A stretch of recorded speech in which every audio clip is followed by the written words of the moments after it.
Even Dan Quinn would have to admit that the hype around his team is real, but it's his ability to make them believe it's not enough that's going to make or break their season. That and more right now on Locked On Commanders.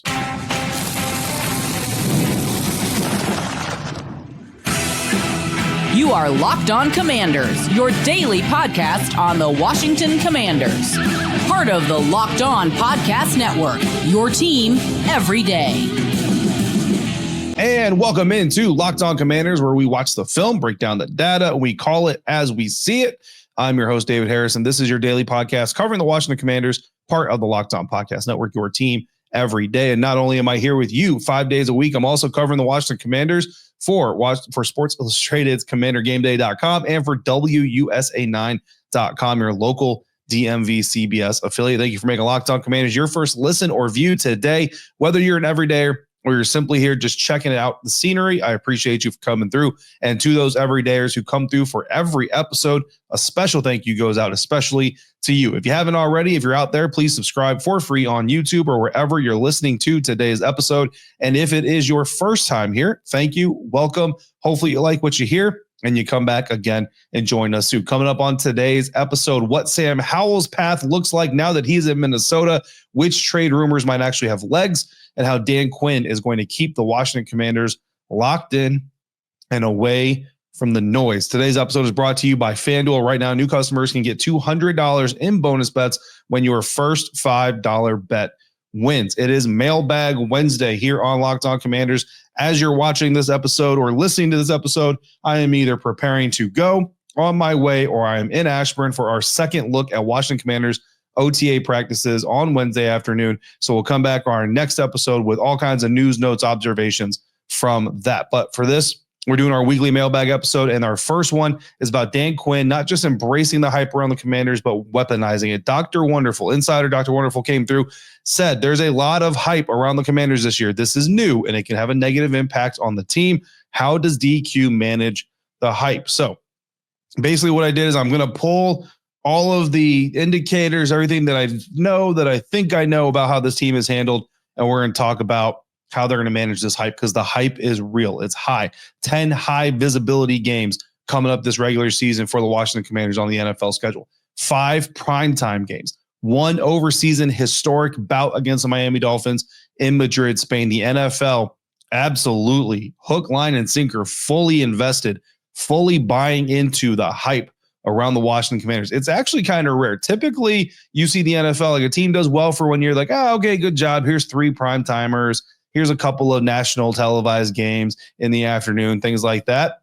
The NFL, man, I'll tell you what, they dove in head first with Washington Commanders. Hard Knocks, in-season version, covering the NFC East. What does that mean? Obviously, the Washington Commanders are going to be a part of that. So the Washington Commanders is getting all kinds of love. So how is Dan Quinn going to manage the hype? He's going to manage the hype, I believe, by doing what he does best, and that is staying on the offensive. As he said to his alma mater's graduating class of 2025, quote unquote, let it effing rip. And he didn't say effing, he said the actual word. Let it effing rip. That's the way that Dan Quinn lives. That's the way that he coaches. It's the way that he's going to approach this season, next season, and he approached it last season. Always hunting, right? If you were here last week, everydayers, you'll remember for our episode of the last OTA practice, talked about we're not being hunted. We are not turning into the hunted.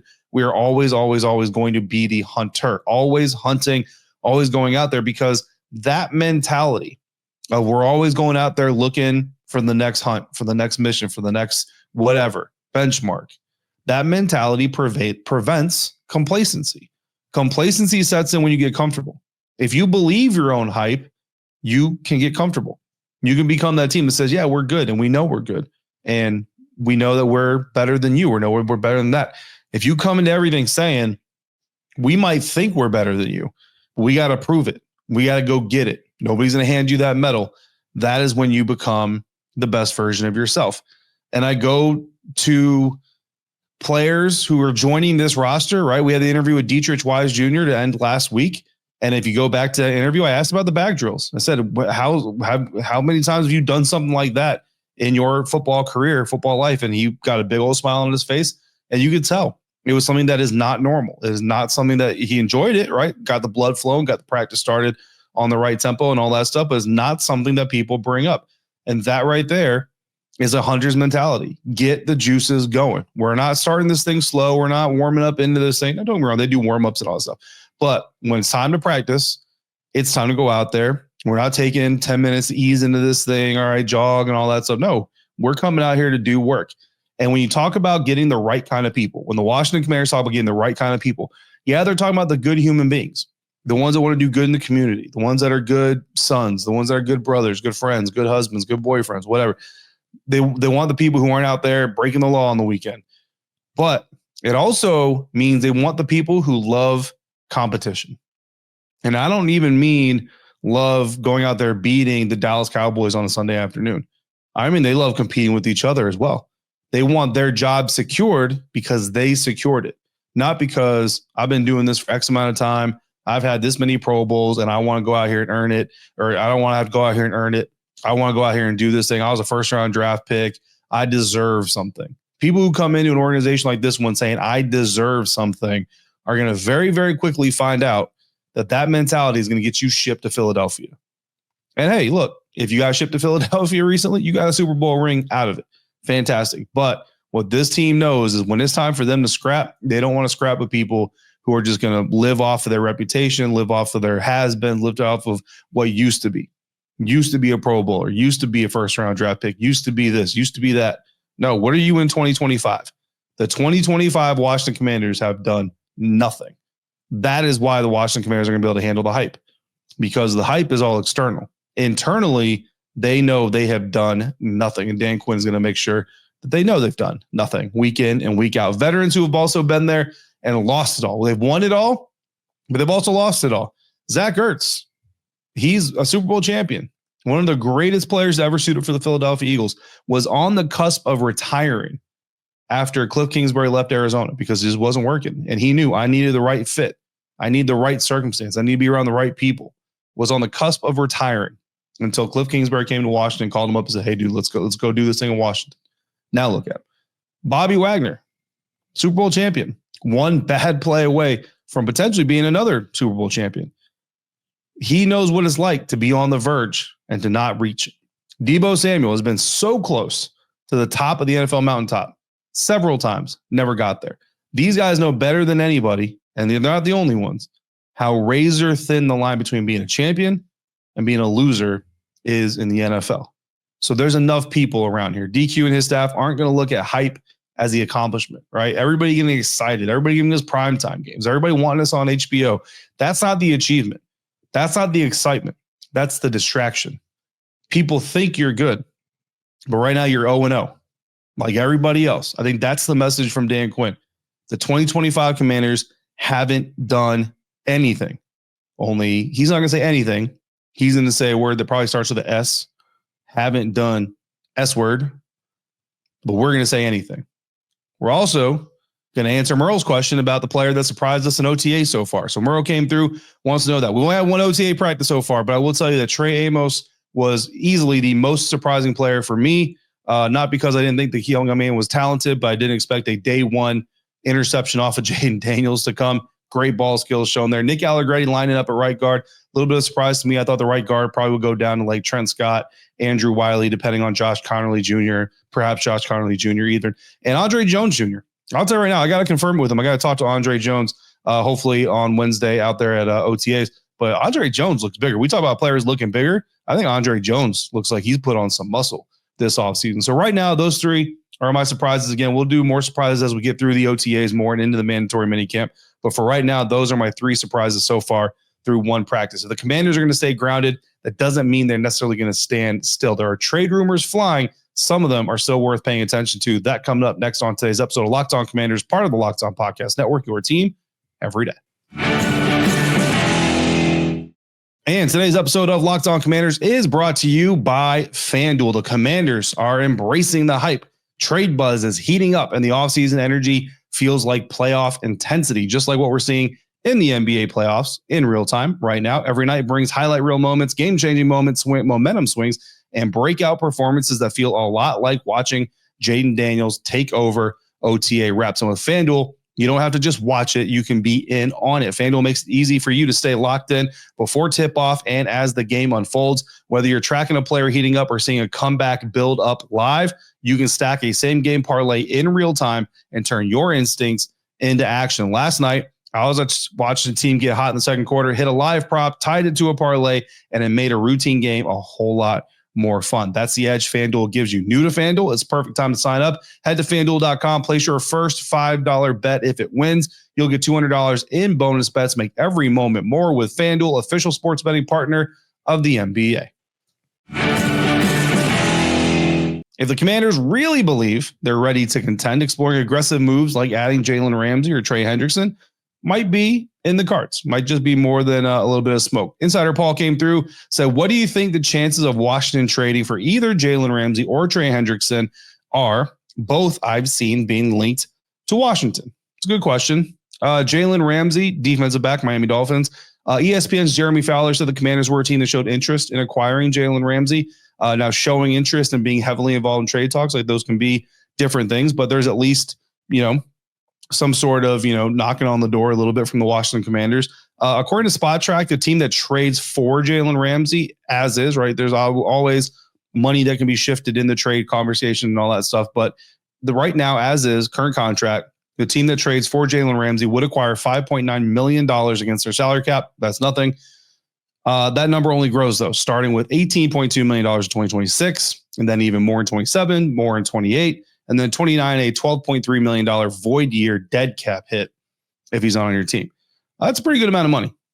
Money beyond 2025, not usually a big deal, not usually something that we're kind of flinch at because it can always be moved, but that is a lot of money regardless. And it's a lot of money for an aging defender. I don't think the Commanders are in such dire need of another defensive back that they'll give Miami anything they'd be willing to take without holding out for better, which could also be why we're recording this the night of June 3rd. Jalen Ramsey sent out a tweet shortly before the June 1st, post June 1st transition June 2nd, basically doing like a countdown to June 1st. And here we are now 2 days past June 1st and nothing has happened, at least at the time of this recording. Of course, something could happen anytime. But if the Miami Dolphins basically have kind of a low ball deal or offer from a team like, say, the Washington Commanders, and nobody else is really coming in high, they could be trying to hold off, right? My question really is, do the Commanders really need him, right? Marshawn Lattimore is on this roster. Trey Amos, obviously, is looking good in his limited, time in front of us right now. Jonathan Jones, a veteran. You add Jalen Ramsey to that mix. I mean, who's the odd man out? Where do you really put him? Don't forget that Jalen Ramsey can also play safety, right? Brandon Staley used Ramsey as a star, I think is what he called him. And his defense basically was a slot corner / box safety / outside linebacker, like did a lot of those types of things. So I think Jeremy Chin with a little bit less thump and a little bit more coverage ability, well, probably a lot more coverage ability from Jalen Ramsey. So that's an interesting idea. Maybe you're not looking at the cornerback position. Maybe you're actually looking at the safety room there. How likely is it? Given that the Commanders play the Dolphins in Spain, I don't know that Miami is going to be too keen on the idea of trading him to Washington. That's a really bad place. Like if you go there and Jalen Ramsey gets pick 6 against you in Spain, like that's just a really big market. It's a really big nationally watched, event. Meanwhile, the Rams, the Seahawks, and the Raiders are 3 teams that I've also heard rumored to be interested in Jalen Ramsey. The Dolphins don't play any of those teams.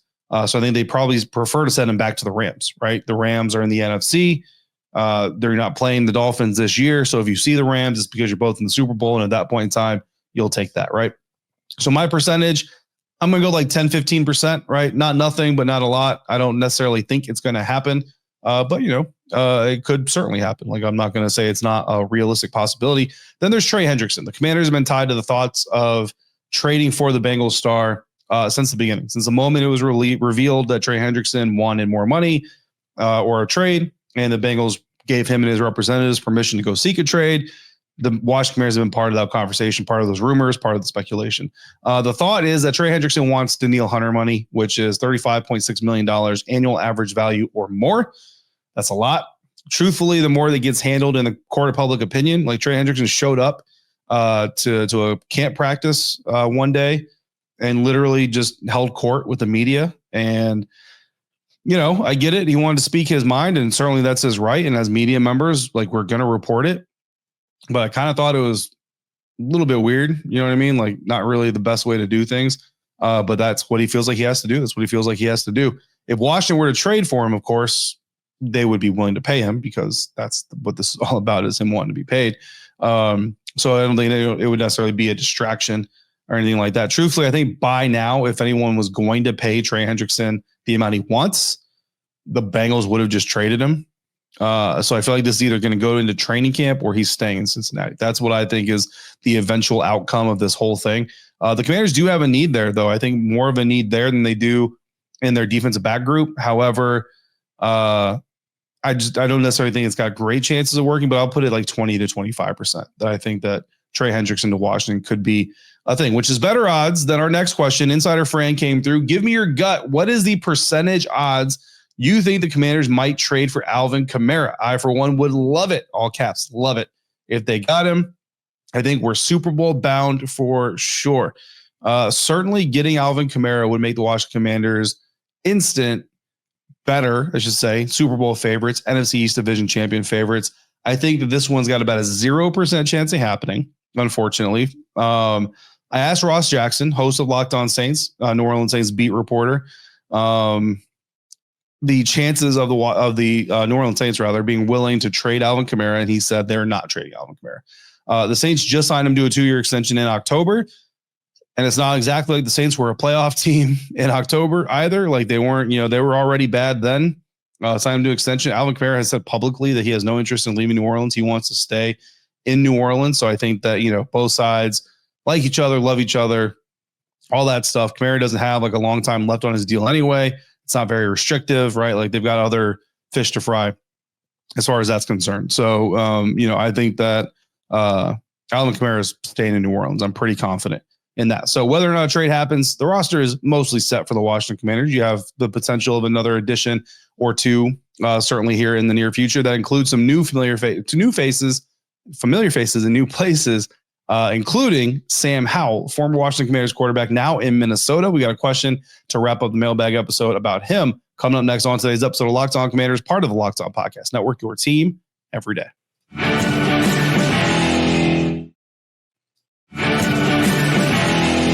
Sam Howell may not be in Washington anymore, but his NFL story is far from over. In 2025 may just give him another chance to prove that he belongs. And depending on the timing of it, it may come when the Washington Commanders go visit the Minnesota Vikings this coming season. Insider Cam came through and said, will we see Sam Howell play this season? And will it be the best cast that he's played with? JD5 is better, but I'm a big Sam Howell should start in the NFL believer. Look, I'll tell you right now, Sam Howell, like when he started, I got to know him a lot during his rookie season, right? He was QB3. Nobody really talks to quarterback number 3. But I got a chance to talk to him a lot. Got to know him pretty well. Thought he was a really good young man. You know what I mean? Things like that. Head was in the right place. Got his opportunity to start there week 18 of his rookie season. Did a really good job against the Dallas Cowboys. Yes, it was kind of their understudy cast. Got it, but did a really good job. Showed the mentality you need. Got the opportunity. The following season with Eric Bieniemy, we all had really high hopes. Did not go well. When Sam went into the game for Seattle last year, I think he played a couple of games for Seattle last year. Very excited, turned it on. Didn't look good. Unfortunately, guys, like Sam may be damaged beyond repair. It just happens. Hopefully not. Hopefully another fresh start, go to Minnesota, do all those things. Right now, Sam Howell is projected to be the backup to J.J. McCarthy, who the Minnesota Vikings picked with the 11th overall pick last year in the NFL draft out of the University of Michigan. J.J. ended up hurting his knee, ended up tearing his meniscus during his very first preseason game, missed the entirety of his rookie season because of it. Brett Rippon and Max Brosmer are also there in Minnesota in the quarterback room. So I think Sam Howell's going to win the backup job pretty easily. But the expectation is that the Vikings will start J.J. McCarthy this season. Now, I think at some point, Sam Howell probably gets at least in the game, right? Just because of the way the NFL works, because of how injuries work, like JJ's coming off of a knee injury. He's young. He's not the biggest runner in the world, but he isn't a statue either, right? I think that he's going to try to escape the pocket. The risk of injury obviously goes up. We talked about that a lot with Jayden. So I think the likelihood of Sam at least getting in there for a game or two, probably pretty high. So I think, yeah, at some point, you're going to see Sam Howell get the opportunity to play. And I think because he is the primary backup, if something were to happen at JJ, not that I hope it does, right? Knock on wood that he can stay healthy.